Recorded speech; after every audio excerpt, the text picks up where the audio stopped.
Hello बच्चों, let's read the following question. Human eye can detect dash part of electromagnetic spectrum. Human eye जो है वो electromagnetic spectrum के किस part को डिटेक्ट कर सकता है? So first of all we will talk about the key concept used in the question. इस क्वेश्चन में क्या की concept यूज हो रहा है? तो यहाँ पे बात हो रही है इलेक्ट्रोमैग्नेटिक स्पेक्ट्रम के बारे में. तो पहले तो हम देखेंगे कि इलेक्ट्रोमैग्नेटिक स्पेक्ट्रम जो है वो क्या होता है. इलेक्ट्रोमैग्नेटिक स्पेक्ट्रम में बेसिकली हम इलेक्ट्रोमैग्नेटिक जो रेज हैं उनको उनकी वेवलेंथ और वी कैन से फ्रीक्वेंसी के एक पैटर्न के अकॉर्डिंग अरेंज करते हैं. कैसे? सबसे पहले हमारे पास जो रेज होती हैं वो होती हैं cosmic rays. Cosmic rays cosmic rays के आफ्टर गैमा रेज हम प्लेस करते हैं. गैमा रेज नेक्स्ट पोजीशन होता है एक्स रेज का. X rays and X rays के आफ्टर जो पोजीशन है वो होता है यूवी रेज का.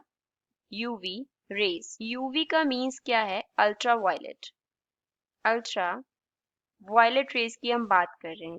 आफ्टर यूवी रेज हमारे पास जो होता है वो होती है visible raise. Visible raise. Visible raise के आफ्टर फॉल करती हैं infrared waves. Infrared waves. After that हमारे पास आती हैं माइक्रोवेव्स. Micro waves. वेव्स के आफ्टर पोजीशन होता है शॉर्ट रेडियो वेव्स का. शॉर्ट रेडियो वेव्स का. And after short radio waves next position होता है लॉन्ग रेडियो वेव्स का. Long radio waves.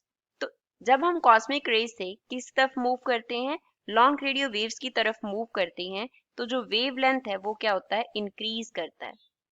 Wave length क्या करता है? इंक्रीज.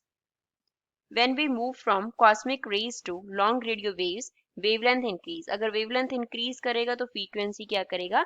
Decrease करेगा. अब क्वेश्चन में पूछा है कि ह्यूमन जो आई है वो क्या डिटेक्ट कर, क्या जो स्पेक्ट्रम है इलेक्ट्रोमैग्नेटिक स्पेक्ट्रम का कौन सा पार्ट जो है वो डिटेक्ट कर सकती है?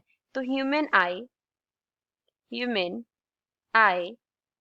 Can detect. Human I detect कर सकता है कहाँ से कहाँ तक? 400 नैनोमीटर से लेके 700 नैनोमीटर तक का जो वेवलेंथ है वो डिटेक्ट कर सकता है. तो इतना जो वेवलेंथ है वो किसका होता है? विजिबल रेज का होता है. So we can say human eye can detect visible rays क्योंकि वो 400 से 700 नैनोमीटर तक ही क्या कर सकती हैं? डिटेक्ट कर सकती हैं. तो इतनी जो वेवलेंथ है वो इलेक्ट्रोमैग्नेटिक स्पेक्ट्रम के किस पार्ट की होती है? विजिबल रेज की होती है. तो हम बोलेंगे कि जो ह्यूमन आई है वो विजिबल रेज को क्या कर सकता है? डिटेक्ट कर सकता है. तो इस क्वेश्चन का फाइनल आंसर क्या होगा? visible rays. Visible rays. I hope you understood well. Thanks.